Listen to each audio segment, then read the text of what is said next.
Hello viewers, I'm SB and welcome back to Disco Elysium, where I think we still have probably like another whole episode of just like frantic exploration before we have to really commit to doing any more actual police work. So let's start by going into the church. Let's see what... Or actually, you know what? She said there are those guys in the tent. Let's go in the tent. Or rather, let's poke our head in the tent and talk to the dudes. The tent is just tarpaulin fabric covering a pile of stuff. The flap is open. Inside, 3 young men are listening to some new form of music. It's like nothing you've ever heard. One of them looks at you. Come on, get in and close the flap behind you. The warm stuff's getting out. Okay, well, I guess I'll squeeze in. If there's room in here for me, it seems like there'd be room in here for her. Sorry, we barely have room for one. You go ahead. I'm too old for this. I'm actually not, he thinks. I just dislike delinquents. That's right, Esprit de Corps allows me to read Kim's thoughts. I'm definitely... Am I older than Kim? I feel like I'm older than Kim. Maybe not like a lot, but... I'm sure you will feel right at home. I'll keep watch. Okay, he wants nothing to do with this situation. Fair enough. Oh, I actually do go inside. I cannot imagine that these guys are going to be useful to us at all. It's actually remarkably roomy in here. Smells like sweat and laundry detergent, plus a trace of ether. Capri Lange engine starting fluid. This guy is sitting on some canisters filled with what appears to be water. The label says distilled.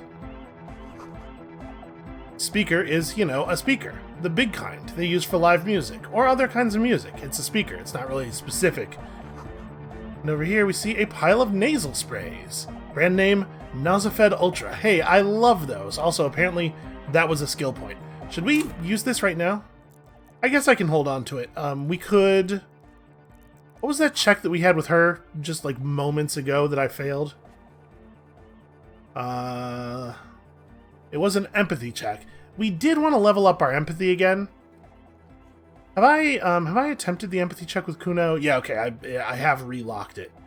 So, yeah, we'll probably end up leveling up our empathy here. That might be what we do with it.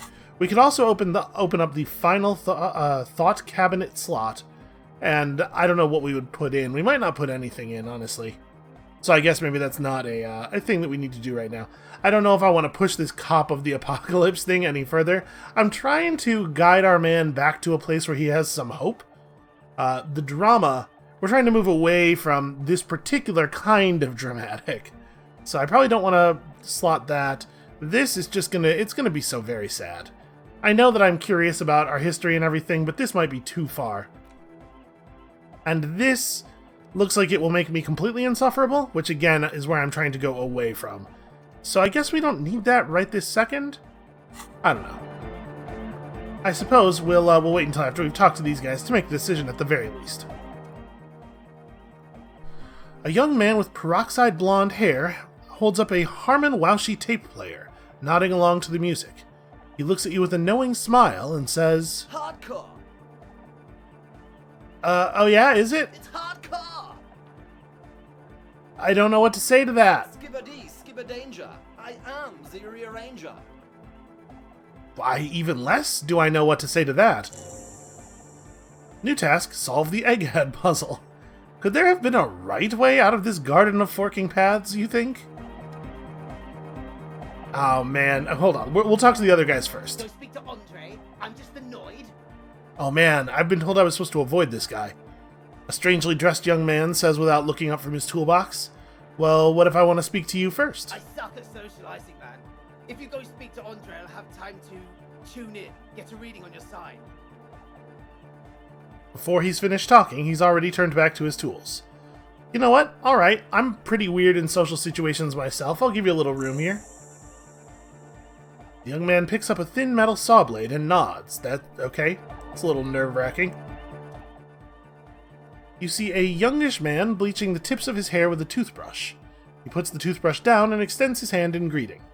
Hello, I'm Andre. It's a pleasure to meet you. Yeah, of course, shake his hand. Why would I not shake his hand? His grip is strong, sweaty, and warm. He's trying to project and inspire confidence. This is my posse. Noid. The young man with earrings looks at you suspiciously. An egghead. Egg! Wow. The tape player high above his head continues to blast what is probably anodic music. Together with a Settle Burger, who's out there right now, doing some seriously progressive sonic experimentation, we like to think of ourselves as music venue organisers. And why are you here? You see, we've been all over Jamrock North, prospecting for real estate to establish a new venue in. Also for talent. Yeah, thank you, Egghead. And while there is no shortage of raw, unfettered talent spinning tapes in Jamrock, we've had rotten luck with the real estate part. Place is a shithole. I apologise for my friend Noid's potty mouth. I realise this is not how you speak to a police officer. He has authority issues. Do I tell them that they don't have to watch themselves around me? Here's the question, like, I want to make them feel more comfortable, especially since I'm definitely not going to, like, arrest them or anything. But I also don't want to get into hello, fellow kids territory, you know? So maybe I'll just let it go. Was there something you wanted? Your friend Estelle said there was a problem with the church. Oh, so you've met her? Good. Yeah, it's a matter of occupied ecclesiastical property. I bet you've noticed the derelict hive of Narcomania on the coast. Sorry, what are you talking about? I'm talking about a church, and I'm not exaggerating. Even a place of spiritual refuge can become a magnet for all sorts of dopeheads and burnouts if left unattended. And a musical venue promoter would never want to be associated with drugs. Dope heads. Burnouts. He angrily spits on a screw, then starts cleaning it. Well, I'm sad to say, that's exactly what happened. Sad because we were just about to put matinees on the map with one of the maddest dance clubs in Jamrock. Nah, strike that, in Revachol. Strike that, the word. And sadder yet, because the dopeheads and burnouts hold up in there were the worst kind. He leans back a little, watching you with a steady, serious gaze, letting you imagine just how bad those dopeheads and burnouts really are. Good. This calls for an opinion. You're an expert in those. Let's see here. You know what? I'm not gonna... He says this calls for an opinion, but I don't know that I want to express an opinion yet until I know what he means by the worst kind, because there's a lot of different directions this could be going. I'm gonna ask a question first. What kind are we talking about? The spooky kind. What exactly do you mean by spooky? Because basically I'm a spooky dopehead, right? Well, I was hoping you would be the judge of that, officer. All I can say is their spookiness is the kind that keeps us from restoring this church into a community center, and a place of spiritual refuge. Also, they don't heat or clean the building. Shit's gonna collapse. People just want to spin tapes without them spooking it up. Place has bad signs. No one can dance like that. Thank you, Egghead. He turns to you. So you're gonna look into it, right? It should be a police matter, getting them out. Whatever spooky stuff they're doing, I'm sure it's not what the Ecclesiastes meant their property for. Yeah, I'll look into it. Tell me more. All right, man. He claps his hands enthusiastically. Andre is obviously very happy you took him seriously. The whole tent is. The boys exchange giddy looks. So what's the status of the church? I haven't actually gone inside the building yet. Well, I asked Noid to install a measure against more drifters wandering in. A padlock. It's a temporary fix. Here, just something to contain the situation. I had to do it in a hurry. Not my best work, but it should hold for a while. Sorry, not your best work, like you padlocked it poorly, but you have padlocked things better in the past? So, how long have those people been locked in there? Not long, like a week maybe? Yo, you extremely cannot do that. You remember that thing I said earlier about not arresting them? I'm really reconsidering. How can you be sure they haven't starved to death? Well, I'm sure they're alive. I mean, come on. I'm at least 90%, maybe 85% sure they're alive. 85% is good enough. No, 85% is not good enough when you're dealing with another person's physical well-being. Okay, I'm sorry. I'm sorry too. I guess it wasn't very hardcore of us to just lock them in like that. Alright, what about the key? Give me the key. Oh, of course. Noid, give the officer the key. Alright. Speed Freak dips into his belt pack and produces a yellow key. He then makes a sudden, cool-infused move, tossing it in your general direction. Oh, I want so badly to be the cool cop. I'm gonna catch this key as it flies toward me. There's a pretty good chance this is gonna work. It did not work, but I did heal because of my thing. I rolled a 3, Jesus. It's as if time has frozen somehow. You think you can sense the key moving in the air. Yeah, this is gonna be way cool. Alright, don't ruin the cool by overdoing it. Just like raise your hand in front of your face with the minimum effort. Blam! Straight in the eye. Straight in the old eye orb. In the looking ball. Oh no, my looking balls. Those are 2 of my 4 favorite balls. A stabbing pain. Tears stream uncontrollably from your right eye. Ouch! Goddamn asshole, what is wrong with you? Can't you see I'm in pain now? Oh man, I'm super sorry. That was totally my bad. I got overexcited, threw him too hard. I'm sorry. He looks like he's genuinely sorry he didn't throw them better. Oh, I'm sorry. Bend your face in mockery of his useless contrition. I murdered me. A cop. That's use of lethal force. This is way out of character for us. It's wild that I'm only given these one dialogue option here. Yo, I really am sorry, man. Just take this, okay? He pulls out some black paper from his belt pack. Wow, looks like there's quite a lot there. So far we've been very, everybody takes all the money. Or we always take all of everybody's money. But now that we potentially have a free place to stay, I'm still worried that something's going to go horribly awry with that. And also we have all this cash. I mean, I know Kim has been pretty salty with us for taking money. He's been, well, not salty, he's been nervous about us taking money, it feels like. And again, Kim's not here. Yeah, you know what? That's the least you could do. Do I want these guys to feel like I owe them? No, I don't. I don't need your pity money. Where were we? The key. He cautiously hands you the yellow keyring. Noid is shifting in his spot uncomfortably, still feeling sorry for the mishap. We were talking about the padlock, I think? Yeah, right. Listen, I got other questions. Sure, man. Tell us what you want to know. Let's do it. So, who exactly are these people inside the church? The truth is, I don't really know. None of us do. I don't even know how many there are. All we've seen are glimpses. So, you haven't seen them, but you want the police involved. Well, he leans in for emphasis, there's also the machinery. When I first scouted the place back in February, it was all abandoned, empty. It took some time getting the crew together, so about 2 weeks ago we came here hoping to set the stuff up. Suddenly there are all these strange machines lying around in there. One of them has wires running into bowls of water. Wires into water. I've never seen anything like it. Andre, tell him about the feeling. Oh, and it felt like there was some thing in there with us, watching us from the dark. No, the other one. What other one? I'm not as in tune with my emotions as you are, Egg. Felt like silence.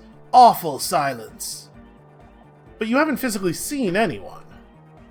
Well, not exactly. We've just seen someone who we think is a woman go in and out of the church a couple of times.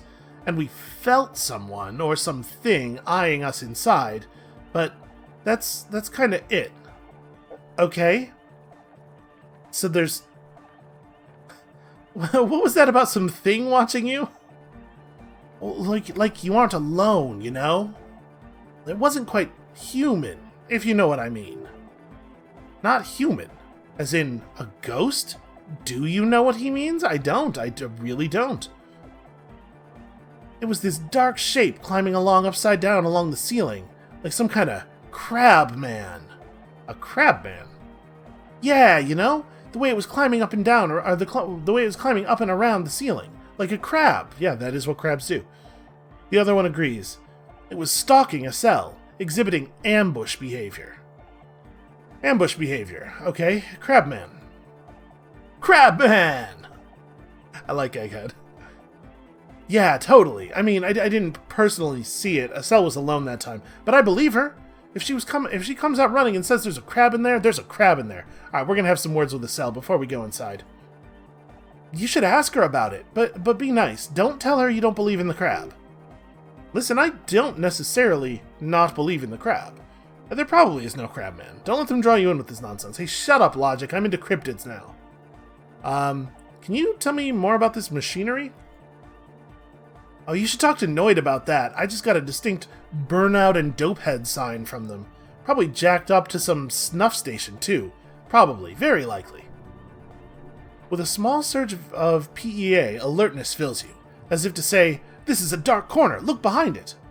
Sorry, jacked up to some snuff station?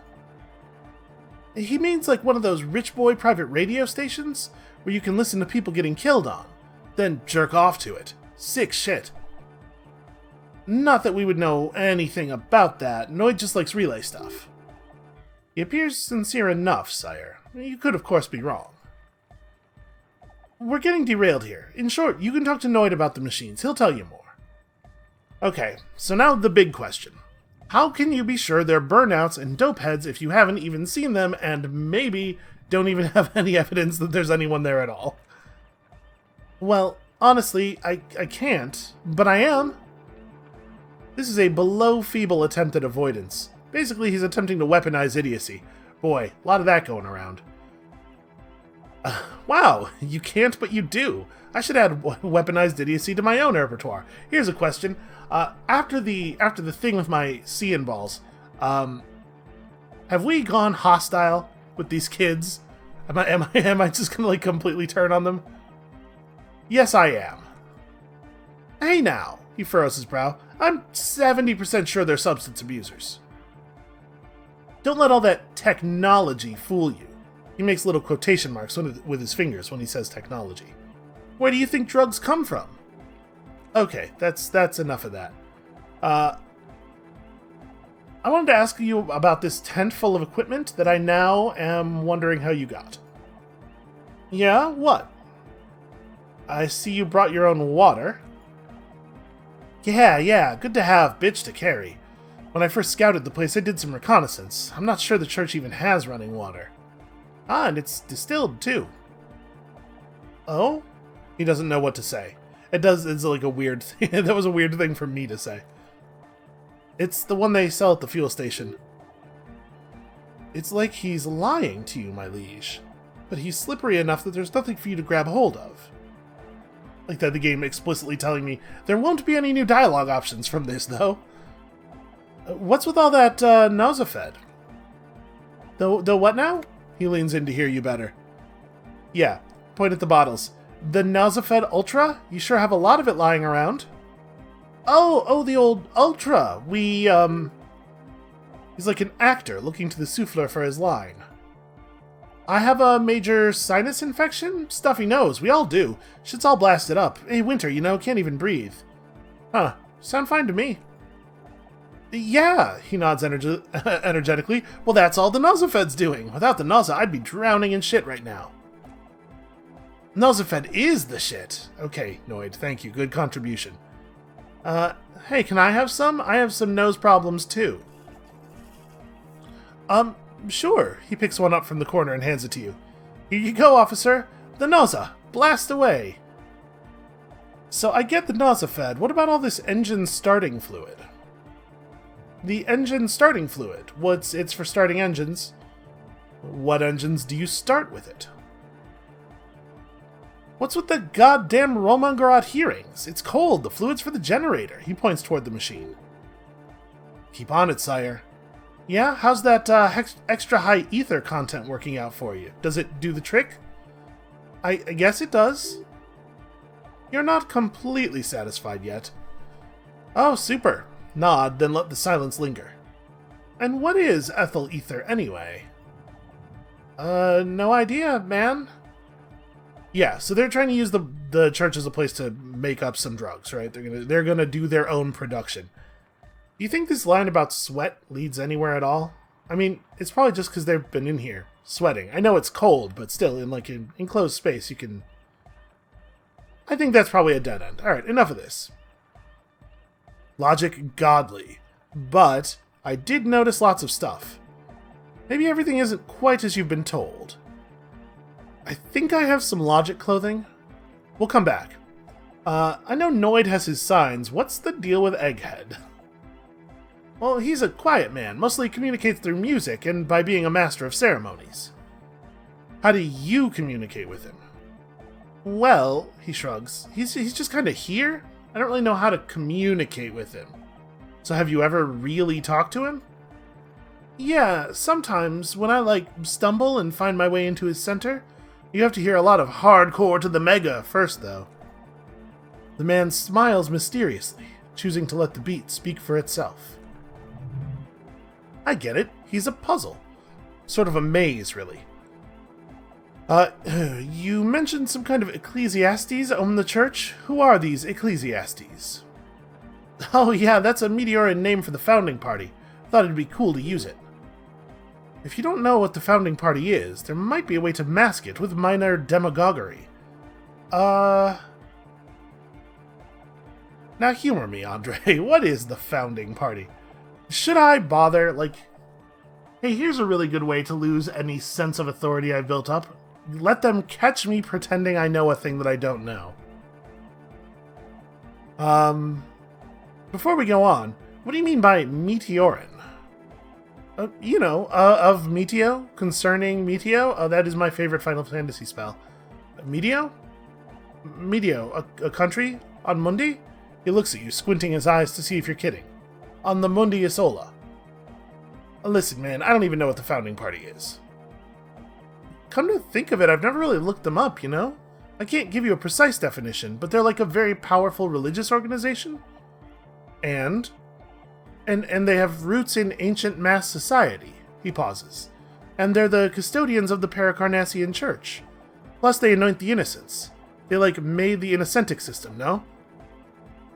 They sound like exactly the kind who would want loud anotic music in their church. Which thing do I say here? Do I bolster their move, or try to basically just be a dick about it? You know, people in churches like music, right? That's a thing. I'm gonna say the bottom one here. You're right, they do, he says, without the slightest hint of irony. The Paracarnassian Church is about love. Anotic music is about love. I got love for my Paracarnassian posse. Love is the relay out of death. We dance! He violently shakes the tape player, as if to see if he can break it. Love is hardcore! Unity. Unity! Make some noise for my insolent Indian posse! He turns the volume up, then looks at you with a knowing nod, as if it's obvious that you will now break into dance. You feel it, the anodes and the cathodes coursing through you. Your big toe starts tapping along to the bass, as if testing the waters. Man, I probably like to dance, but I bet I'm not a good dancer. You know, I guess love can be pretty hardcore. Oh yeah, it can! He's coming around. He nods at his friend, then turns to you with a mischievous grin. You're getting it. Yeah, I'm making moves here. I'm just gonna enjoy the beat for a second. I think Egghead will like that as well. Feels good. Okay. So, how could the founding party be anything but enthusiastic, or no sane organization would want this level of absurdity going on in their church? I think our characters definitely there's some recovering hippie vibes going on for sure. How could... When you say recovering hippie, it makes it sound like you think that being a hippie is a thing to recover from. I'm recovering from lots of other stuff, and also there's probably some hippie mixed in there is what I was trying to express. Yeah, you're right. How could the founding party be anything but enthusiastic? Dance music is about love, and so is the Paracarnassian Church. Yeah! Wow, I don't even really know how to make that noise. Yekokata, the place to be. He seems ecstatic that you share his vision of Paracarnassianism. Do it for the masses! Do it for the crew! His friend forms a fist with a screwdriver still in his hand, approvingly so. I didn't want to say it, but it was pretty lame of you to imply otherwise. Anyway, you got any more questions? The one with the large head is still looking at you, nodding his head, waiting for your body to start moving. You feel like you could go for a little disco when, or if, they get this club going. You've got it in you. I do have it in me. Here's the thing. Let's go talk to Egghead. I think we've made some moves here, and I want to attempt this check, but I want to make sure that we've talked to all of them first and gotten as many modifiers as possible. Although I suppose it's also possible that getting modifiers from them might unlock the check, and so we might get our highest total chance of getting it done if we try it now, potentially failing it, and then try it again later with a higher chance. You know what? I'm just going to take a swing at it right now. Okay, no big surprise there. Okay, so the Speed Freaks want to start a club for dance music. That much checks out. Youth like music. You feel as though you might have liked music more when you were young, too. But you digress. Yeah, okay, so what's the gist of it? The gist of it is they want to turn the church into a club, but a suspicious element has overtaken the building. It's very important to understand what the gist of things is. Always consult the gist before making up your mind. This is going well. Plus, and it has to be considered, you can't invent the future of dance music in this smelly old tent. Imagine if you had the church. That settles it. Analysis complete. Their story checks out. Alright, I'm a terrible cop. Alright, we have maybe remembered something here? Something has definitely occurred. Oh, wait, because there was! The 15th Indo tribe was comprised of 8 kids from Fallborough and North Jamrock, running from wild dogs in the valley, hiding scents under rocks and stealing clothes off clotheslines, and sometimes even the copper wiring of phone lines. You may have been one of them. This must be a childhood memory. The 15th Indo tribe was your Indo tribe, set to rule in Celinda. The rest of the kids are dead now. Car accidents and drug overdoses. Only you remain. So that has really blown our cap for savoir-faire through the roof, and also we get 10 cents every time we click a green orb. It seems like a good thought to have in a slot. How far are we on this? 25 minutes, okay. Alright, let's talk to him first. We'll get to Egghead last. Andre, and now you want to discuss things with Noid. He stooped over his toolbox as usual, shuffling bolts around That's angrily. fine, man, but I've got to warn you, our signs are still off. It will take some time for me to get my sile. Okay, why don't you just tell me about the machines you saw in the church then? He cringes. Weird stuff. Specialized. There was a data processor and some sort of long-wave machinery. Sounds like a radio computer. Wires going into water. Gives off a spy sign, or some fucked up Samaran science sign. You know, the kind that goes headfirst into the supranatural. Hey, what's wrong with the supranatural? Well, nothing's wrong with it. It should definitely be researched. You can still do sick shit with it, though. So the supernatural, you think it's real, that it actually exists? Most of it doesn't exist, but there's also stuff that isn't allowed to exist, because the moralists think it's too dangerous for the plebes. Psionic powers, pale-related diseases, pretenders pretending to be human, folk rights, that kind of stuff. Okay, hey, why are you called Noid? Do you ruin pizzas? He picks up some sort of a widget. The hardcore aesthetic is esoteric. It is not meant to be discussed with the law at this moment. But I thought we'd be okay now, sign-wise. I'm doing what I can. He continues to rearrange his tools. It's not easy for him. It probably took him years to get used to Andre. He looks like a well-thought-out individual. The synchronization might be worth it, in the long run. Alright, well, maybe I'll come back later then. Okay, let's see if we can make any moves with him. The young man with the tape recorder acknowledges your return. When he looks at you, he squints as though you were the setting sun. This is hardcore.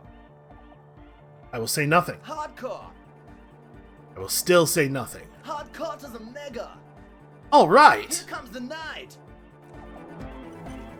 Wait, is that okay? That was not right. Sandals make a man.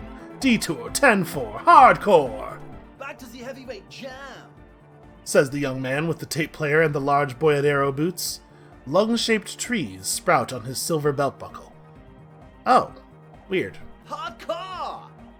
Say nothing. Hardcore. But is it? I mean, really? Yeah. The young man adds a capital G before the H in his yas. This produces a guttural, Gottwaldian accent and makes him sound more animal, more in it. Or maybe it's not Gottwaldian, maybe it's Orangese. Probably, or Orangese? I don't know. Probably an homage to Oranje, where Arno van Eyck is from, judging by his name. Could you be listening to an Arno van Eyck creation right now? Okay, so do I mimic him, or do I try to stretch my tiny little bit of knowledge? I'm gonna go this way. This feels like the encyclopedia sort of thing to do. So this is the famous Van Eyck I'm hearing. You know about him? He moves his mouth, but sound doesn't come out. His eyes are the size of saucers. Looks like you've rendered him speechless. Of course I know about him. Come on. You know Van Eyck? Yeah, I'm a major... First of all, that's a terrible way to refer to yourself. Secondly, this is another one of those situations where I think, man, if I were able to pull it off, if I were able to convince them that I do know about Van Eyck, I think that would be big for us. But again, if I get caught pretending not to know, or pretending to know something I don't know, I think it's going to be very embarrassing for us. You know what? Nothing ventured. I think I'm going to risk it here. Yeah, I'm a major Eichhead. Wow. Skinny Wraith looks at you with some disbelief. So am I! So am I! He begins to shake his head, so everyone can understand. Oh, is that why they call you Egghead? Because... Egghead to the mega! The K became the G! The boy became the man! Oh, weird. The Advent? Okay. Well, that was something, says the young man with the tape player and the large Boyadero boots. True, hard, full, car! Say nothing. Hardcore! Still say nothing. Hardcore to the mega! Say nothing again. Internally coherent! Still say nothing. Do not ask him this question. Still say nothing. All core! Alright! Yeah! Just let him keep going. Let him keep revving himself up. He furrows his brow as his very large head traces the sublime invisible movement of the music in the very real air of the stuffy tent. Hardcore! Ah! He lets out an agonized roar over the feeblish, obviously not too hardcore beat below. No, but seriously, I'm a little worried it isn't. The question is, what is the question? Well, that would have been good if I had asked you a question, but I didn't, so now it's just idiotic. But there was a question. But there was... Oh, wait, was there? Wait a minute. We're close. True, I got tricked. hard, full, Okay, hardcore, say nothing, hardcore say to nothing, the say internally nothing. Coherent. Still say nothing. All core! Alright! Yeah! Say nothing one more time. Hardcore! Ah! I thought I had caught him. I thought I had grasped something there. But you know what? No, we're just gonna keep revving him up. Yeah, so hardcore! Is it though? He stops dead in his tracks, tilting his head to the side. It is! What is it? I mean, really? He tilts his head to the other side like an owl. Well, the question is, what is the question? No, but seriously, I'm a bit worried it isn't. He frowns, then starts bobbing his head back and forth once more. Oh no, he's become the cop and I've become the egghead. Don't be alarmed, everything's okay. He isn't actually worried, everything is still super hardcore. What he probably means is, it could be even more so. Well, you said you were worried. What do you think is wrong with the music? There's nothing wrong with it. I'm still in love with the hardcore. He turns pensive all of a sudden. Sometimes I just feel like hypnotic music is in its infancy, you know? For example, take this Arno van Eyck jam I've been pumping for the last month, and will continue pumping for the rest of 51. Isn't something holding it back from being hyper? He thinks for a moment, then his expression clears. It's like it's only ultra. Well, I think it's super hardcore, but you're right, it's not hyper hardcore. If anything, it sounds a bit proto, like it's not fully formed yet. You might be a moribund alcoholic and a failed cop. Hey! But you are pretty certain a thing cannot be both proto and hardcore. I'm like a pretty good cop, though, aren't I? Yeah, it's proto. It's not hardcore at all. Whoa! Culture cop! I think you might be right. But how could it become hardcore, then? I know it in my heart, but cannot think it in my head. If this is not hardcore, how could anything be? We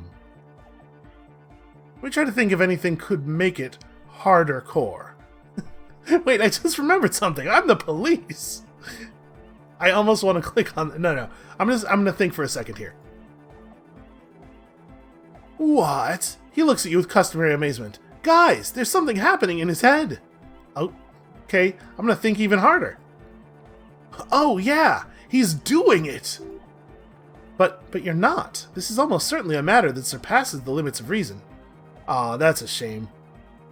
I wonder if you have to fail that logic check, or if there's another check there that you need to pass. Oh, my imagination fails me. I know! So does mine! He laughs and shakes his head. But there's something else that hasn't failed you. Huh. That's... what? I don't feel like I'm getting anything out of these successes at all. Look, this all sounds suspiciously like a question. I thought the question was, what is the question? No, this is the answer. Oh no, that's the worst thing. We have the answer, but we don't have the question. You know what? I'm just gonna say it. Wait, I just remembered something. I'm the police. The young man is bursting with anticipation.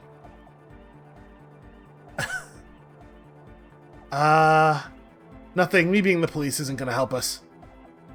Oh. You know what? I can't help you with this right now. I need something else. Something extra. Yeah! Hey buddy. Are you a thought reader? He seems like you might be a thought reader. I am an expert on hypnotic music, that's true. We definitely have some clothing that can buff physical instrument. Hey, are you a thought reader? No nation but trance nation. No war but class war. So you're not a thought reader, you're a communist? Well, he's not a communist. That's just something he likes to yell. He picked it up from a tape jockey at the Elysium. She was a communist, though.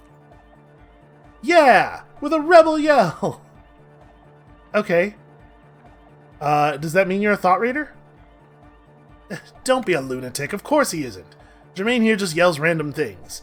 Odds are, sooner or later, one of them will come off as thought reading. Yeah! Revachol imperative! Unless you were thinking Revachol imperative right now. Anyway, I've had a similar thing happen with eggs yelling. I know what you mean. Oh man, I kinda do want to gas him up about this a little bit. But I was thinking Revachol imperative. That's fucked up, man, lying like that. And a cop, too. Hey. I should be a good liar. You should not be able to tell when I tell a really obvious lie. But, like, why aren't you a communist? Communism's the truth.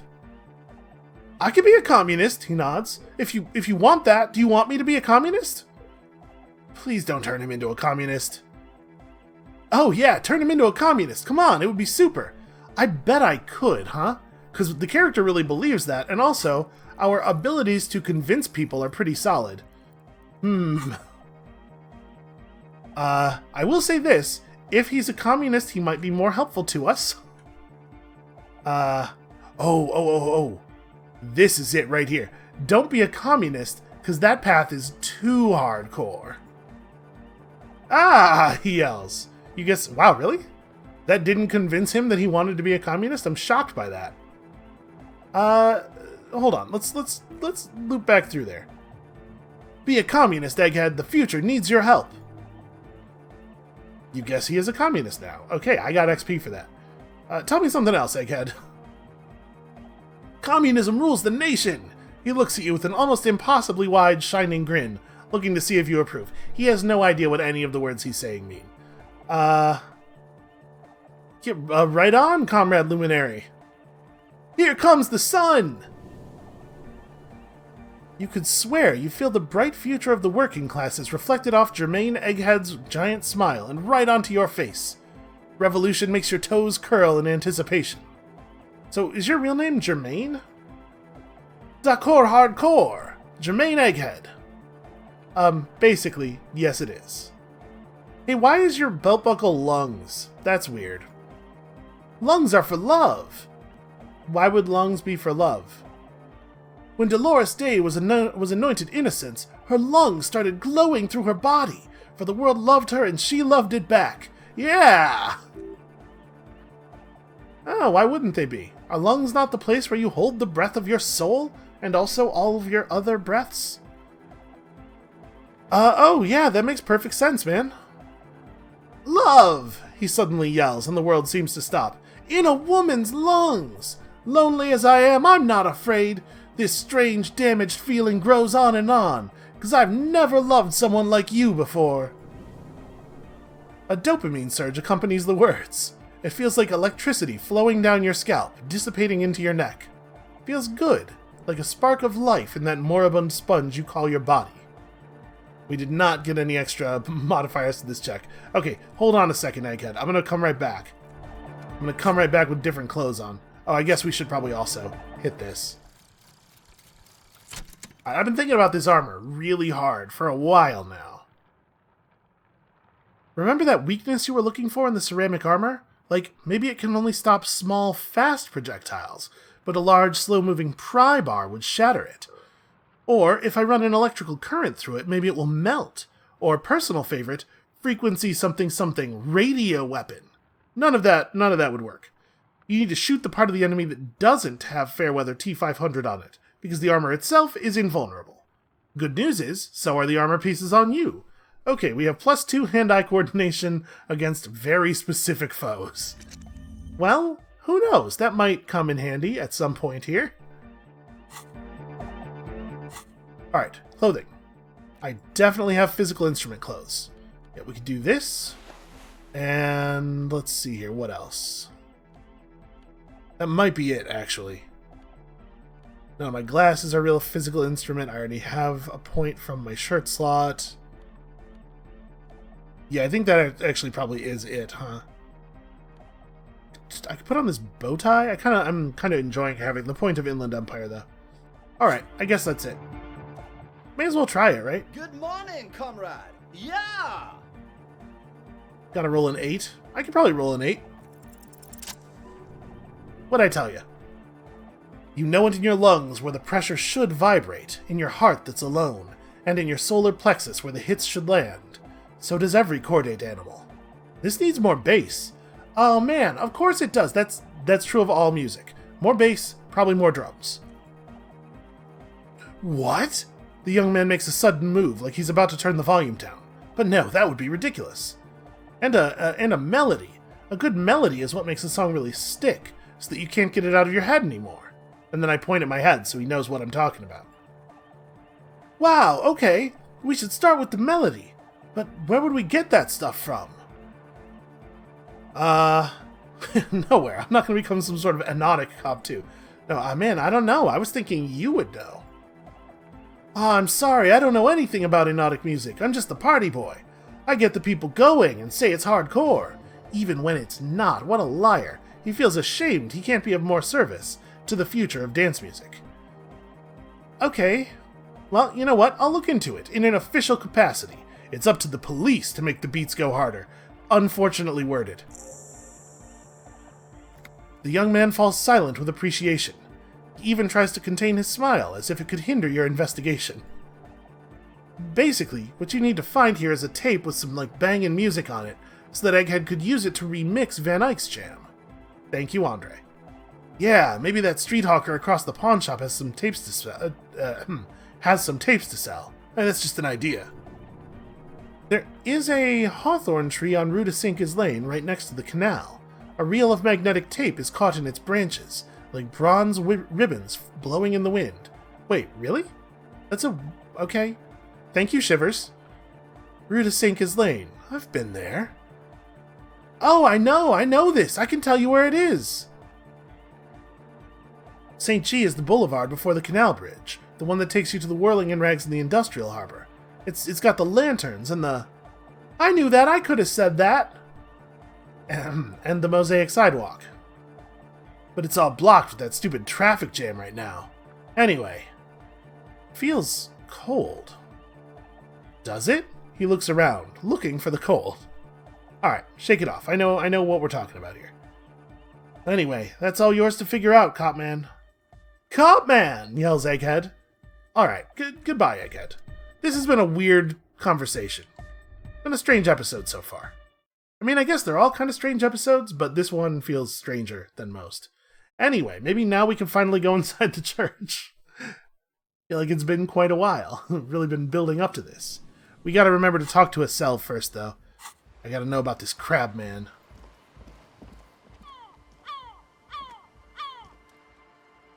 The shaggy-haired girl kneels on the sea ice. She looks up as you approach. So you talked to my associates, right? Are you going to help us? With the church, I mean. Yeah, I'll help. Great. Let us know if there's any progress, will ya? We've been waiting for weeks here. The others told me you went inside the church. What did you see in there? Oh, that. You're not going to believe me. There's no point in me telling you. She's less prone to blurting out Crabman than the others. We'll see. Go ahead and tell me. Okay, she nods. I went in and saw a woman next to one of those machines there. Noid calls it a mainframe. She was dressed like someone who's being raised by their grandmother, you know? Strange old clothes. Had this absent expression, didn't say anything, just stood still. Okay, go on. And then, right behind her, a man crawled down the wall, upside down like a crab, down the church wall. I think the woman didn't even know he was there. He was completely silent. He stopped right before he got to the floor, then he just hung there like that, looking at me. Right at me. I fucking turned around and walked out. End of story. Like a crab, you say? The lieutenant nods. His face is stone. And what did this crab man look like? It was too dark, she shakes her head. I couldn't tell exactly. Come on, she obviously could. She already went into detail. Do I say this, or is she going to appreciate it more if I just say I do believe her? I'm gonna push. Alright, come on, quit stalling on me. What did he look like? He looked like a banger, okay? He was all muscular and stuff, had a mesh tank top. I know, it sounds ridiculous, but that only made it scarier in a way. A crab and a banger. The lieutenant raises an eyebrow. Yeah, banger, as in like a Mesca gang member? I know what it sounds like, but that's what I saw. Well, you were wrong. I do believe you. She raises a brow. Why? Seems too ludicrous for a lie. I guess so. She hesitates. Anyway, what else? Did that give me... I was hoping it would give me a bonus on this check. I'm empathizing with her. I'm doing it as hard as I possibly can. Alright, I'd like to know more about your associates. My associates? She blows on her chilled fingers. I haven't got much to say about them. Well, I mean, what do you mean? You must know something about them. Well, of course I do. I just don't tell people about my friends and who they are and so on. I don't provide information on them. To the cops. Well, what about you? Tell me something about yourself. Me? I'm a silver bird. Huh. Okay, maybe I'll ask later about all this. I should be able to tell her that I am also a bird. Right? Doesn't that seem like the thing? Okay. So, we have this skill point. I think I'm going to go ahead and put it into empathy right now and unlock this check, and we'll see if it's at all reasonable to pass it. And look at this. I have advanced my empathy to the very limits of my ability to empathize with people. That right there is my character getting his thing done. This is our growth vector. I'm going to try this check again. We're probably going to fail it. Aw, close. Alright, well, I'm going to figure out how to grow my empathy even more. I'm going to be the most empathic cop. That is the way we are completing things. Alright, let's continue moving here. Let's try to get back to the front of the church. I'm going to click over here and let Raphael, I almost called him Harry, let Raphael navigate. Alright, let's see what's actually going on in here. Heavy wooden doors have more than twice your height stand shut in front of you. The rectangular, sea-worn ornamentation appears in stark contrast to the padlock carelessly drilled into the wood. You know what? I'm going to inspect this before I go in there, before I go opening it. The carving on the door is block-like and angular, like the church itself. Two large beams shoot downward, sinking into the wood before they reach the threshold. And I run my hand over one of them. The surface is smooth from the wind, but moist to the touch. Take a closer look at this padlock, too. This cheap-looking padlock is sturdily built. It shackles together a hasp and a staple screwed into the wooden door. The lock is adorned with a yellow sticker. It'll be easier to break the staple than the lock. Also, that sticker is interesting somehow. You see a yellow circle with two X's and a big curve below them that looks like a mouth. You're pretty sure you haven't seen it before, but what the symbol depicts is clear enough: a smiling dead guy. The curve makes it smile, and the X's make it dead. There's something blindingly modern about this symbol. Its modernness puts to shame everything you've seen before. Well, what makes it so modern? Well, it's the contrast between the cheery chemical yellow and the rigor mortis, as if the cheery guy didn't know he was dead, or the dead guy didn't care that he was. Either way, you get the sense the forces of the future are at work here. Hey Kim, have you seen this symbol before? He takes off his glasses and uses a blue handkerchief to thoroughly wipe them clean before inspecting the sticker. Then he looks up, pauses, and replies, "No." Okay, what does it look like to you? Looks like a dead man smiling? Suggests junior delinquency. What is suggestive of junior delinquency here? I haven't seen that sticker before, and I am not a youth. Okay, I agree, it's very modern. But does the cheery guy not know he's dead, or does the dead guy not care that he is? What is the source of the irony here? That level of conceptual thinking is not part of my skill set. Okay, I'm going to take this sticker. I rolled a 5. Fortunately, that was good enough. In fact, it was just barely good enough. There's nothing like the sound of a sticker unpeeling, and now it's stuck to your thumb. Let's put the sticker on my ledger, right on the cover, yeah. Secret task complete, style your paperwork. Voila, looks very modern. You're part of the Future Brigade now, and so is your formerly humdrum ledger. Neon, baby. Alright, let's go inside. That was fun. A great whoosh of air rushes into the dark innards of the church, as though rushing to fill a great vacuum in the heart of the city. So, it's possible that those kids have gotten someone killed by locking them in this church. Although, my suspicion is that if they really wanted out, they could probably just break the door down. Look at all of these green orbs. Look at them. I'm having a thought here. A strange stillness fills you as you look ahead. You should walk here, not run. Okay, I will try to avoid the natural built-up tendency to run. 10 cents for every green orb clicked, plus 1 XP for every orb clicked. It's pretty good. I'm going to walk at a normal pace. On account of all my reverence. This grotesque wooden figure looks half finished. Yeah, somebody's carving something into this pillar here. Sorry, kid, this is just going to take a second. Literally just conjuring coins out of nowhere. More of the forked lightning pattern you saw outside. Bark beetles? No, it looks intentional. Some long-forgotten style. Alright, what about this? What am I looking at here? So there's a bunch of wires going to a bunch of lecterns, one of which has a book on it. A prayer book has been left open. I am not allowed to interact with it in any way. Alright, what's on this? The blackboard is filled with complex equations. They look recent. There's some kind of recording device down there. Is this one of the bowls of water? Yeah. Huh. The bowl is filled with water. A live wire runs directly into it. Let's all just be real careful around here. Actually, I'm going to put on my interfacing gloves, I think. Just in case we suddenly need to interface. You know, for safety's sake. These wires work as contact microphones? Oh. Maybe? Probably not, right? The silence in this part of the church, it's almost palpable. All the shifting matter and shuffling of living things is gone. Nothing seems to exist beyond the church anymore. Maybe if you were to stand in just the right spot, even your footsteps would be completely silent. But wait, I think I still hear something. And then it's gone. Almost all of it, but for the faintest of hums. You can hardly hear your own breathing.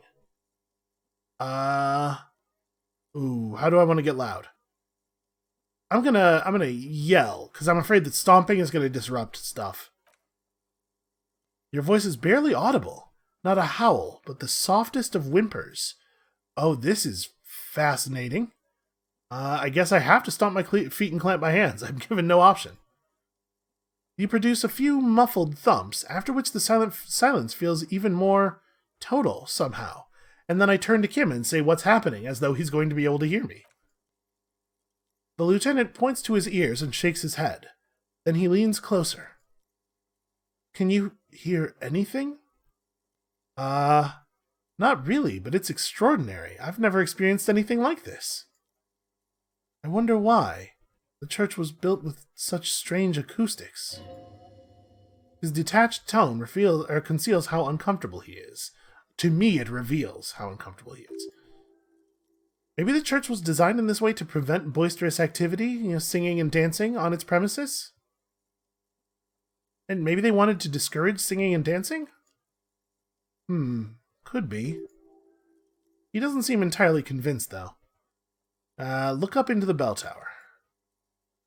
The orderly rows of ceiling panels become barely visible and disappear completely in the darkness of the tower overhead. Yeah, my perception skill is incredible. I'm going to go ahead and roll this check. I rolled a 2. Oh no. Well, we did heal the 1 point of health we were missing. Man, that's like a really difficult check, and I was so pleased that we had... I mean, it's not that difficult, but I was so pleased that we had a skill that was, like, totally relevant. Man, just darkness without end. It makes your head spin. What's the darkness like? Filled with vague shapes of woodwork, the sense of a great height. Try to make out something, anything. There's nothing. You're dizzy and disoriented as you see dark and more dark rising. Officer, what are you looking at? He follows your gaze, attempting to see whatever it is that you are seeing. I blink. Boy, that was a slow blink. You see something hanging from the rafters, looking straight at you with dark eyes. That is a dude. Maybe it's possible to talk to it? Maybe. Hey, I just want to talk about something really quickly. I'm going to bring up the menu so that nothing can possibly happen in the game while I'm doing this. I was looking at the Steam reviews for this game the other day. First of all, one thing that I saw over and over again, this is not really where I'm going with this, but I just want to make a point. One thing I saw over and over again was negative reviews that refer to the game as a reading simulator. I don't know where that phrase came from. It bubbled up from some, like, shitty part of the internet, but it's not a reading simulator. You are reading. Games that are called walking simulators are called that because they simulate walking, but you're actually reading in this game. So that seems very strange to me. The other thing, the thing I actually wanted to talk about, was I saw a number of people very upset about the dice rolls. About the fact that you can be in a situation like we were just in and fail even though you did everything right and played perfectly. And I'm, like, flabbergasted by the fact that I think it's a good thing for the outcome of events to be somewhat in question. Like, our story is going to unfold in a way that we wouldn't have chosen due to failure of checks and passing of checks. And that's good. I think people are so terrified of the idea of failing, of things not going their way, that they really let it steer them off of all kinds of experiences that they would be better off having. Anyway, let's talk to this crabman. Hey, crabman. I should probably not stand right here while I'm attempting to talk to him. Hey, crabman. Okay, apparently he was going to walk me away anyway. I was just concerned he wouldn't be able to hear me while I was over there. Is that a man? Looks more like part of the carpentry of the building came alive and is now studying you intently.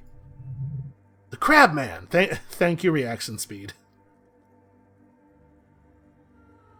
Should I just be quiet for now? It seems like they want people to be quiet in here. I'm going to let him study me a little bit more. The man leans forward a little, fixing you with a steady, unreadable gaze, then speaks.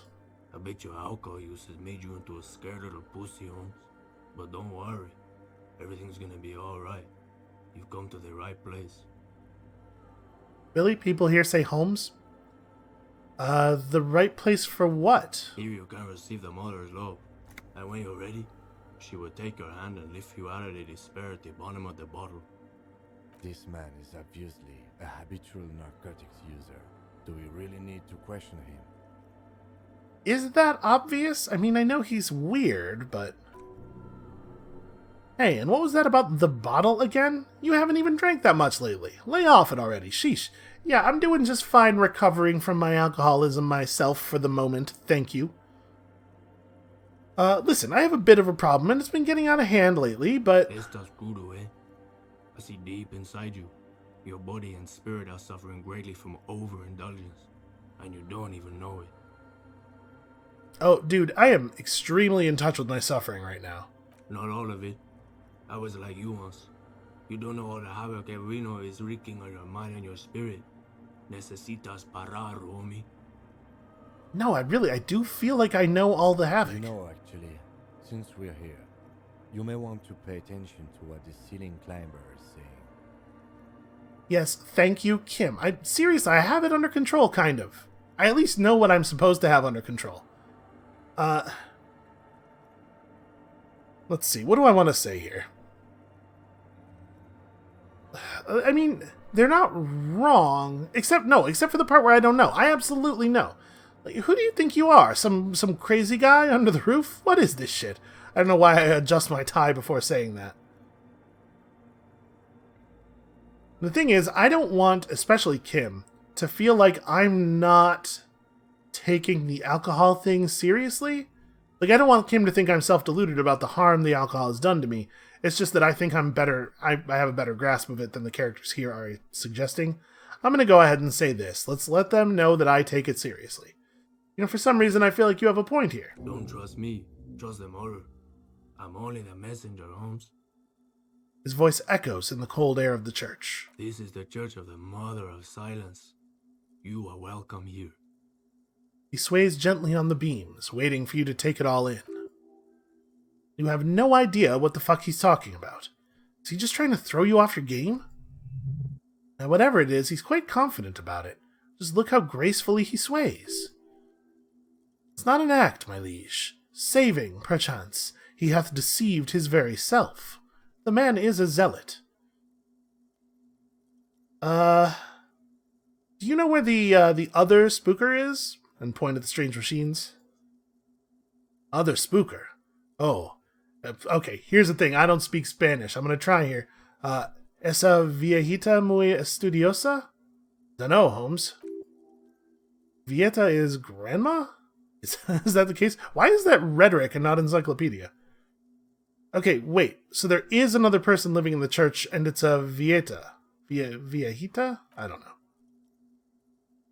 No, I just call her Viejita because of her clothes. She's actually quite young. He scratches his head. Or maybe not that young. Age is just one of the many masks we wear. Okay, and you don't know where she is. That's what I said, Holmes. How can you not know that when you both live here? I don't really follow her comings and goings. Just see her typing on her computer now and then. We've got different interests. So you've got nothing else to tell me. How she looks, what she does, who is she? I'm afraid not, Essay. You just have to wait till she comes back, or... He shrugs. Or search through her radio computer. Is he gonna be cool with that? Because I'll do it.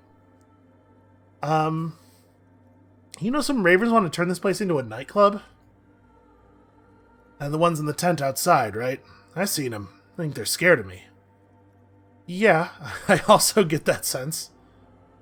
So what do you think about the nightclub, that is? I mean, we know what he thinks. He thinks it's a really great thing that the Mother of Silence is here to help people. That's kind of like the opposite of a nightclub. Why not? It wouldn't bother me none. I'm usually way up here. I'm usually way up there, imbibing. Ain't no music on earth that can reach where I go. Oh, okay. He's remarkably chill about it. Might even be nice to have some company. He said that in spite of himself. He's more attached to the human than he'd like to think. I really thought he would not be cool with that. Okay then, thanks. So we got ourselves a new thought there. Wasteland of reality. It has been brought to your attention that you're an alcoholic. Yeah, no, I know. And that it's a sickness and it's killing you.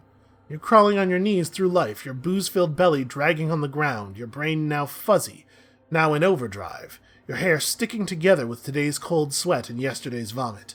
Perhaps they're right. Anything is better than this. Even bone-dry reality itself. Maybe you can quit. You know what? I would really like to internalize this thought. I think that really fits with the way we're molding this character. So next time we get a skill point, we'll probably pop that.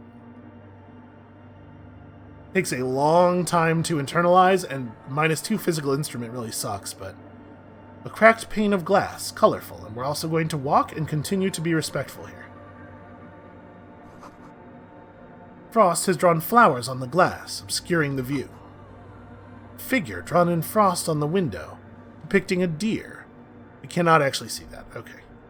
There's a thing here. Okay. I'll take a free scarf. Yeah, I'm just going to take this, man. You okay with that? He seems fine with it. I'm also going to take this. We'll return this for you. So he's talking like he still imbibes, even though he said the alcohol was destroying him? Oh, wait. It's Okay, I was just... back. Oh, wait. I'm in the mother's love. I was just kind of wondering if we would have an extra dialogue option after having taken his scarf. Alright, let's go see what's being carved in here. That's weird, I can't look at that from the other side. A spider has spun its web around this wood-carved pillar. I'm gonna take all your stuff. Is that cool with you? It looks like you don't need it, living up in the rafters and everything. Still being very, very slow and respectful. And yeah, that's absolutely just a radio computer, right? Ooh. Plus empathy shoes. Absolutely.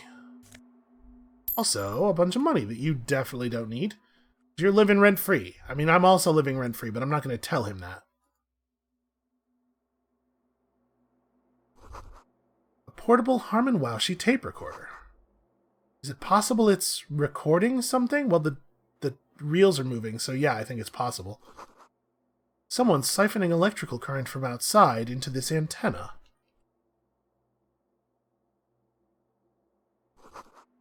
Two decks of reel-to-reel tapes spinning on empty. Maybe they've run out of recording space.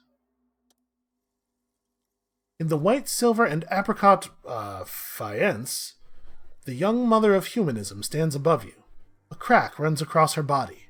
She is impossibly tall, oval-faced and sad, a dark and radiant majesty.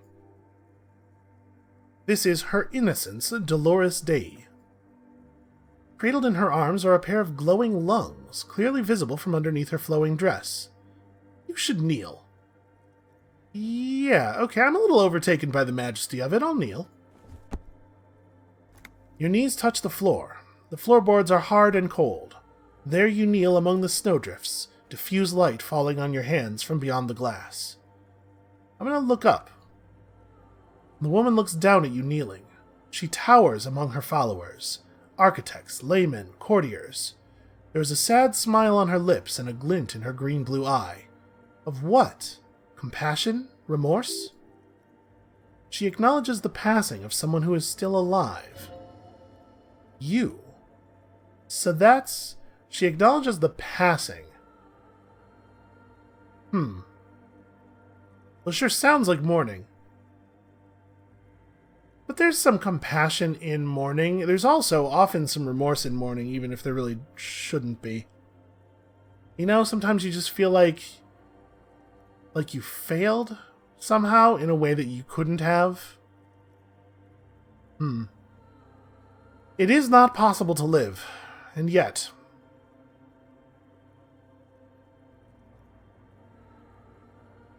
She towers among her followers. She's the mother of humanism. I'm not actually sure what I think here. I think it's compassion. I think that regardless of what else it is, there's compassion in it. As that soft word passes through your mind, the lieutenant draws an X-shaped cross from shoulder to shoulder. Okay, I'll do the same as I get up. Your fingertips touch your chest 4 times. Then you rise from your knees into the apricot-colored light of the window. Above you, the woman still smiles her distant smile, sundered by the crack in the glass. So, I mean, we have a pretty easy encyclopedia check here and a pretty hard visual calculus check, although we could make some moves on this, right? I have some glasses and stuff. This is Dolores Dei. Let's say this first. The old woman in the village was right. He looks around. This must be the DeLorean Church of Humanity in Martinez, or the small Pinewood Church in some records. So you knew of this place? It's a minor landmark, not easy to find. Most maps misplace it. He lowers his voice. It was built not long after Revachol's founding, 300 or so years ago, by first-generation settlers.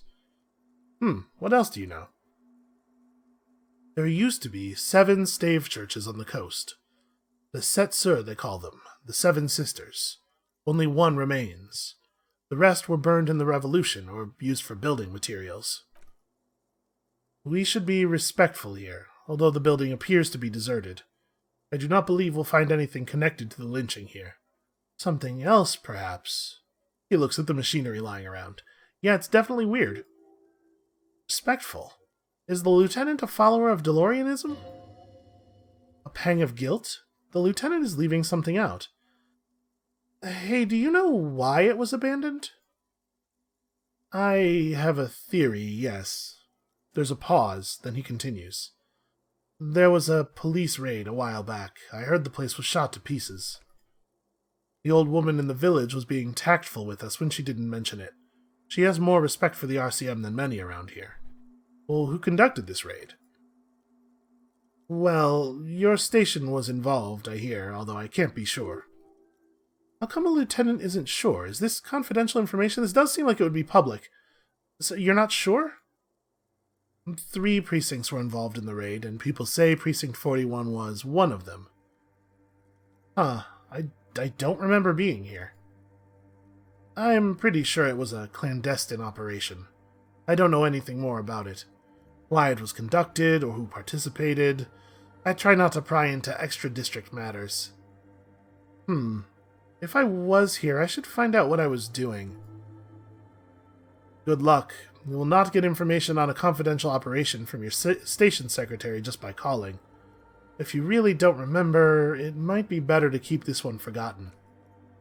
It happened a while ago. It's unimportant to our business in Martinez now. I feel like we've developed a little bit of a rapport with Kim. I think it's okay to ask him this question. Kim, are you a follower of DeLoreanism? Yes, we all are. Her name, body, and rule are synonymous with humanism. The laws we enforce are DeLorean in origin. This is definitely some projection from my past here. The woman looks by in silence, smiling enigmatically. Is that what she's... It doesn't look like much of a smile. I didn't think you were spiritual. It's not spiritual, it's constitutional. The DeLorean system does not demand faith, only accordance. How did I know this is the mother of humanism? It's true, that was not a piece of information that I thought we had learned. Despite the damage you've done to yourself, the title appears lodged in your hippocampus. This is Her Innocence Dolores Dei, the innocence of humanism, internationalism, and the welfare state, perhaps the most famous human being ever to have lived. No amount of Commodore Red can wipe her sad smile from your brain thing. It has survived the deluge and haunts you still, and will haunt you forever, as it haunts all men. Yeah, okay, what else do I know about her? Many things. You know she was a woman of the court, the wife of an influential Marchese, and eventually the principal advisor to Irene the Navigateur, Queen of Ceresne, modern-day Sur La Clef. Also, that she was gorgeous beyond beauty. Okay, that's a weird detail to have survived. What else? Was she smart? Terribly. Women of the court were expected to play both contract bridge and chess sufficiently well to prove an interesting challenge to a man. A similar grasp in matters of philosophy, theology, and science was encouraged. She was, by all means, a kept woman. She made the most of her position in the antediluvian court, a court visited by the most prominent thinkers and artists of the day. In secret, she was becoming the era's preeminent philosopher of the state. A scalpel, a piercing gaze. She was an almost preternaturally magnetic and intelligent individual. To her contemporaries, she appeared out of time, a messenger from the future of the species. We all fell in love with her, head over heels. Even before she was declared an innocence, her influence was tremendous. Well, how come? It was on her advice that Irene the Navigateur sponsored a number of voyages into the Pale, a costly, often tragic endeavor, ultimately vindicated by the discovery of the New World, the piece of reality you're standing on. She was crowned 2 years after the first expedition returned, setting in motion what is widely considered the greatest era in history, the DeLorean era. Do I tell my own brain that I don't care? No, I ask the question. Of course I care. Wow, indeed. When her innocence was declared, and the queen she had advised for years fell on her knees before her, she was so overcome with emotion that her lungs started glowing in her chest. Bystanders reported golden filaments lighting the already sunlit chamber around her, clearly visible beneath her dress. This is why the lungs are the symbol of love for the cultures of the Real Belt. Huh. I want more. As did we all. The lands of Mesca and the Occident and even faraway Supramundi, altogether 21 of the 40 mondial nations at the time, immediately accepted Innocentic rule, even before her crowning. In a city called Advesperacit, in Vesper Messina, her homeland. The name of the city means evening comes, but it happened on a winter's morning with the canals frozen and slush falling out of the sky. She was dressed in a white and pearl dress on an emptied-out plaza, with the crowd far away. Already her terriers, the Secret Servicemen of the Innocents, were worried about an assassination attempt.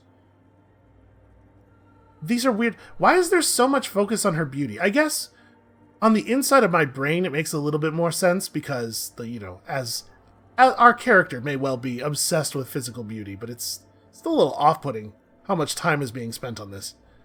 Okay, she must have been beautiful. We know that we already believe that she was, so this makes sense.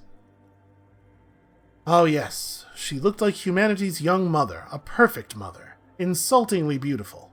It was as if her face and shoulders and hands were covered in a soft down of underfeathers. You know this well, very well. Midwinter snow was beating the cobblestones around her. A small attaché of officials stood by as her terriers placed a white gold wreath on her head. The crowning was mostly witnessed by Secret Servicemen. And then what? One of the men in his Secret Service killed her, 22 years later. A young man who had come to suspect that Dolores Day was not entirely human, but something else. Yeah, did we not suspect that at the time of the glowing lungs? Something that had walked in our midst, watching us stumble for hundreds if not thousands of years, until it decided to interfere in the course of our history. We were supposed to come up with this ourselves, the man was reported to have screamed at the Innocents. Dolores Day was shot in the chest with a fowling piece 8 times. The man, thought to be insane, said he once touched her and her body had been unnaturally warm like a furnace, and that sometimes while on duty he observed her forgetting to breathe for over 10 minutes. This inhuman quality was witnessed by many others as well, glowing lungs and all. It is commonly attributed to mass hysteria and religious psychology. Yeah, that would have been my guess. So, was there something terrifying about her? Terrifying is a term too emotionally charged for your semantic memory, or what remains of it. But, although she is often considered to be the greatest human being ever to live, there was something ominous about Dolores Day, constantly surrounded by her terriers. She was the most socially secluded and least self-aware of all the Innocences. Some modern thinkers would consider her a war criminal for the campaigns she waged against the Mesca state. And then there were the resettlement programs. The Mesca state tried to detach itself from Innocentic rule. Parts of the world were experiencing whiplash from accelerating into secularism. Her mandatory education programs and mass resettlement of upstream Magritte were problematic as well. Dissenters were suppressed by a military force she called the Army of Humanity, suggesting those who fight against it are not part of humanity. She adored chess, yes, but also military war games. Dolores Day often holds a tiny tin soldier between her index finger and thumb, in icons such as this. She was also blonde, the blondest woman you have ever seen, with green eyes the color of the Pezentic Maringterregnum. Little is known of her Marche's husband. It's as if he vanished from history after completing his role, which was to introduce Dolores Day to court. In conclusion, yes, there is something lonely, paranoid, even terrifying, that people seldom mention, but do feel when they think of her. This subtle terror is part of her iconography. Lieutenant Yefretor, you've stood there for over 5 minutes. The lieutenant's calm voice echoes in the cold air of the church. What are you thinking of, if I may ask? Notice that she has her hand, she has her hand held as though she's holding an object between her forefinger and her thumb, but there's not actually an object there. That's weird. I'm not going to yell war criminal. That seems a little harsh. She's not human seems fair, though. Even if he doesn't necessarily believe in the idea of her being some kind of monster who brought a thing to humanity. You know, in the sense that she's, ascended beyond. Then again, saying she's not human given how she was killed and why she was killed might seem in poor taste.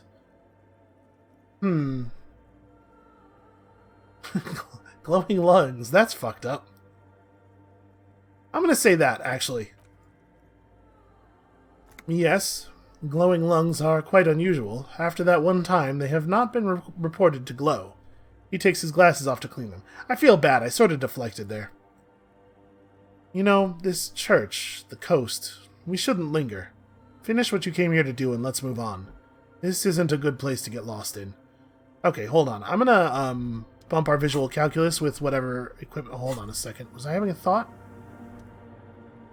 Hey, her Innocence Dolores Day liked little figurines, right? Liked holding little men between her fingers, remember?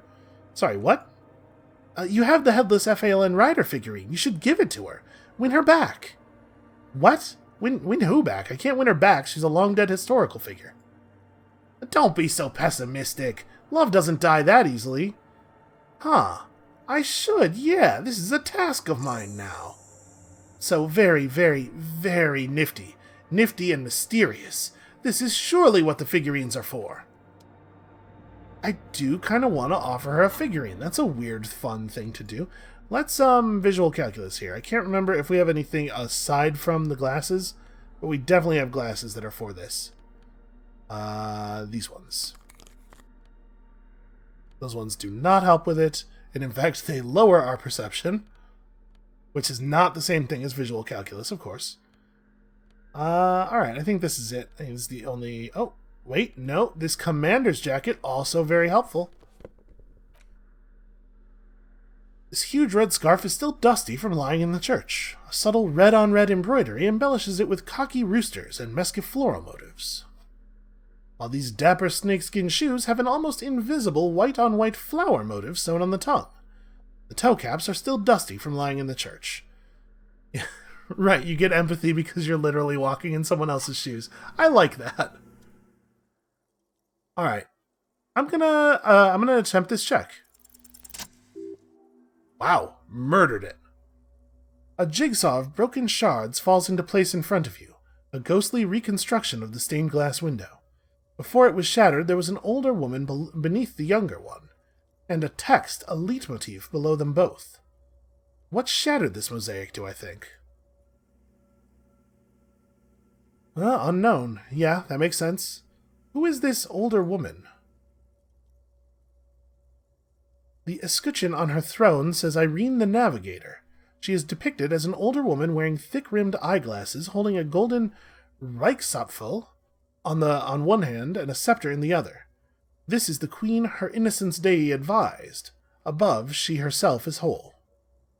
Small figures of wise men, common men, worshippers walk up the stairs to stand at her feet. Secret servicemen, the Terriers, stand in a row guarding her. It must have taken years to produce this work in all its dizzying detail.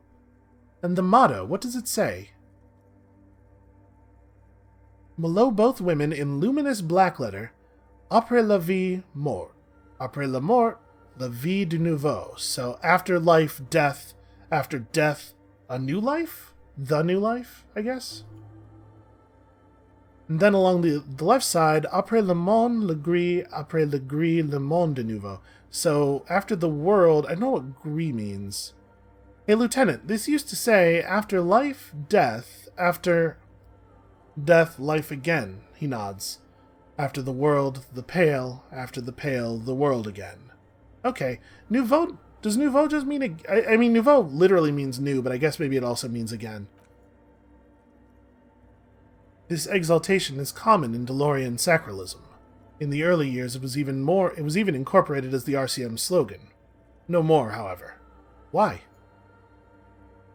It was deemed subservient, to use a strongly moral intern-backed motto. We're already suspected of bootlicking. The sentence was also seen as too feminine. It was a macho thing. So what's the RCM motto now? Justice, union, prudence, and force. Yep, of course, gotta have the word force in there. You know what? I like the other one better. So do I. So it looks like I can't give this figurine to her. Why? Because she's a stained glass window? Well, that does seem to be a problem. Maybe you meant something else. Like what? Is the task still on? I don't know. What are we thinking of? Like, part of your mind has gone on to other things already. Hold on a second. There's another option here. If I just say okay? Alright, turns out that's nothing.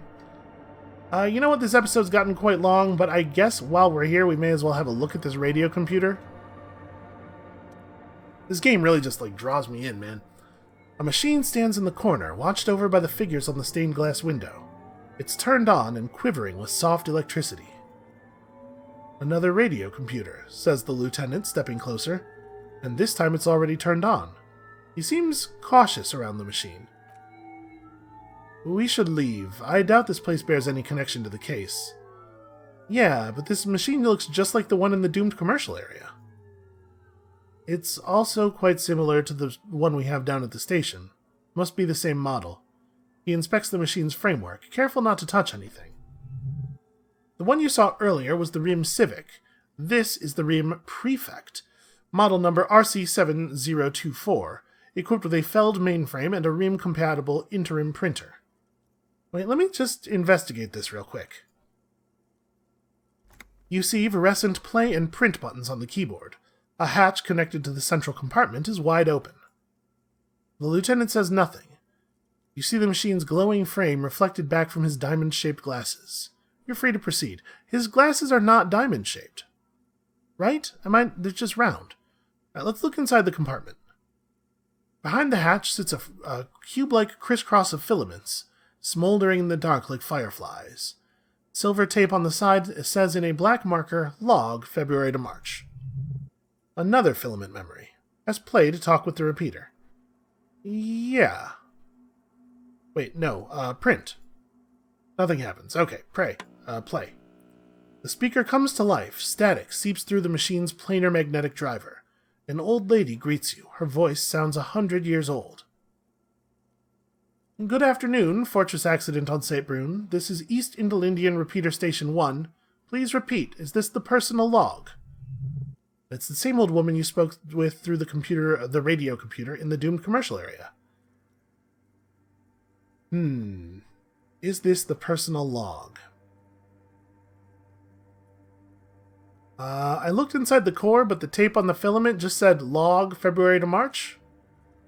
Good. Please repeat the password. Let's look around. There's no use trying to guess the answer.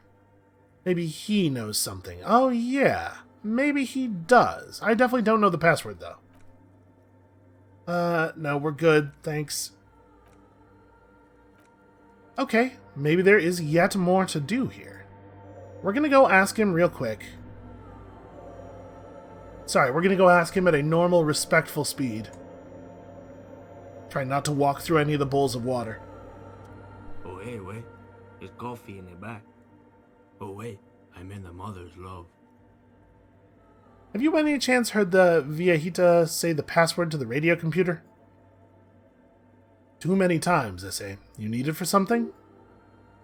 Surveys are a good way to fish for personal information, especially in the name of public safety. I don't think that is gonna fly. I mean, I know we passed a check to get that information, so maybe I should be taking that as something, but, like, it really feels like that's a dumb thing to say. You know what? I guess we'll try it. I'm doing a survey of passwords and passcodes, identifying regional trends, in the interest of public safety, of course. Now, don't sweat it, Vato. The password is after life, death. What'd you think of that? Makes me almost pity La Nihilista Pequeña when I hear it. I think maybe that's how that's said. Okay, thanks. That was really easy. Oh, and then he crawls off into the darkness above. That was an interesting conversation. However, I'm still not sure how it's relevant to the investigation. Yeah, I hear what you're saying. The thing is, I'm definitely going to go try it. Wait, if I pull the filament they have in here and insert the production schedule and then give her the password... Well, let's try it like this first. Okay, let's try this again. I think I may have the right password for the personal log. Afterlife, death. Good, I've unlocked the filament. After ending the call, please press print to access the filament. Fortress Accident, is there anything else I can do for you today? I'm gonna stay professional for a moment here. Printer prints out a long text document with dated paragraphs. It looks a bit like someone's journal. Well, let's have a look. The first entry, made on the 4th February 52 by an unknown author, is short and concise. Arrived at the church, the door was boarded up, so I used a crowbar to get inside. Looks like the place has been deserted. Nothing out of the ordinary, but I'll ask around. Need to figure out how to get the electricity in. The lieutenant leans closer, scouring the printout over your shoulder.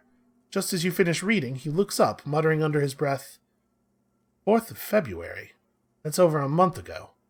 Whoever set up those machines has been here for quite a while. Do you think this log might be connected to the case? He's gonna say no. Our case? No, I don't think so. It must be some local... His eyes wander to the various machines around him. Eccentric. Alright, let's move on to the second entry. 6th of February 52. Had a little chat with the local fisherman. Said I shouldn't go near that place, that the church was spooky and ridden with narcotics. It's a little spooky, alright. Still haven't figured out the electricity. Third entry, 7th of February 52. Finally got the electricity in. Next on the agenda, a new antenna. I'm thinking Esker series? Something advanced.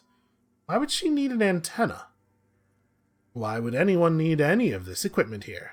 He steps on a wire running on the ground, inspecting it with his boot. Fourth entry, 8th of February 52. Bought the antenna, had some problems setting it up, called Simo for help. Heard the others are back to making art, drinking, somewhere out of town.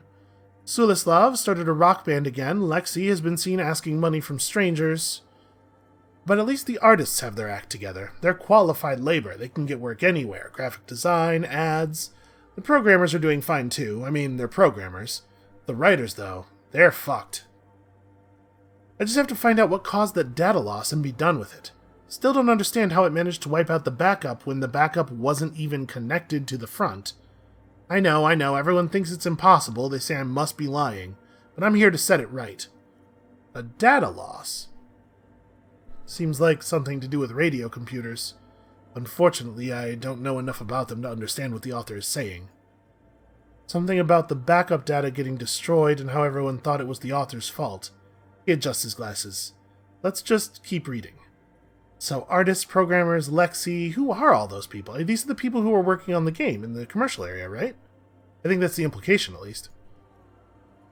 I think these people worked in the radio computer games business. The one we saw in the doomed commercial area. They must be her former co-workers. They're not going to leave anything to chance here. You are going to understand this story. Alright, fifth entry. 12th February 52. Brought some food from the grocery store. Apparently there's a strike going on in the harbor. Definitely not happy to see the Martinez people again. Everything's now set up in the church, going to start working tomorrow, 8 a.m. The strike. He strokes his chin. We're nearing the date of the murder. Keep reading, I'm interested now. I want to know what's that radio anomaly that sent this person here in the first place. 6th entry, 25th of February, so that's a pretty big break. I've been sending data up to Lintel for a while now, trying to recreate the data loss, but nothing. Didn't even feel like logging in the disappointment.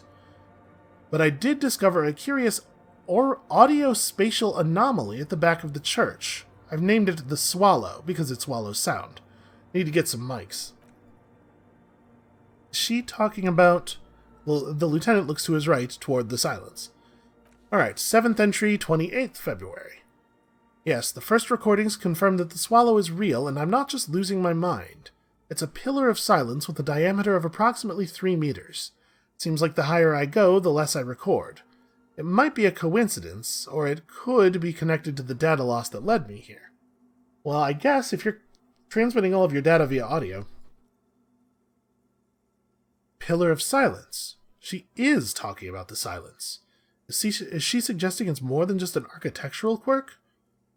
But what could it be? The lieutenant doesn't answer. He follows your gaze, studying the basins. The water shines in them. No ripples. Alright, 8th entry, March 52, no date. That's interesting. Some kind of young disco men have appeared next to the church. I've been trying to record the silence to find the epicenter, but now it turns out I've also been capturing the future of dance music, one neo-disco song over and over again. Fortunately, the song is so monotonous I was able to devise an algorithm to factor it out. The other day, one of the disco men came in. Before I could even say hello, she got scared and left. Good. I don't want anyone distracting me from my work. That disco man must be a cell. And then I relayed that information to Kim. The girl on the ice. Sounds like her, yes. 9th entry, again March 52. I got a call from the repeater station. Someone has tried to access the radio computer in our old office in Martinez. I can't do anything about it. The storekeeper still doesn't want to let me inside the building. Thinks I'm part of some kind of curse. How Martinez of her. Hey, that's me! I was the one who broke into that radio computer. The storekeeper must be Plaisance, which means this is a very recent entry. I knew it wasn't a good idea to meddle with that machine. No, it was a great idea. You're learning things. This is how you learn things about machines. Entry 10. March 52. A new 2-meter aux cable, noodles, crackers, ping-pong energy drinks, ping-ping energy drinks, water, toothpaste, gum, also some canned air. Oh, your reading is interrupted by the sound of the church door opening. Oh man, this is going to turn into a whole thing. A strange woman makes straight for the radio computer. Well, I mean, I'm not doing anything, like, villainous here. It's okay for her to catch me, I think. Hi. She's just gonna completely ignore me? Breaking into my radio computer, I see. She glares at you as she holds down the off button for several seconds. The machine reboots. Yes, you are breaking in, but not into her radio computer. You're a master circuit bender. I do apologize for the intrusion, madame. We are with the RCM, you see. Well, we could give her that nonsense about being a circuit bender. Do I want to say this to her? Do I think this is gonna land? This might just convince her I'm crazy immediately, although that's maybe just the truth. I'm definitely not using her computer to access Coalition military data links, and she's gonna know that's not a thing that can be the case. I'm gonna say this. We're not breaking in, or we're not just breaking in. I'm pursuing a mysterious lead, searching for my lost identity. You won't find any answers from here. She barely looks up from the keyboard. You hear the machine whir back to life. It is me and my computer, and it has been this way for weeks. Now, please give me some room. I need 2 seconds to see that you haven't destroyed anything. We should talk to her after she has rebooted the machine.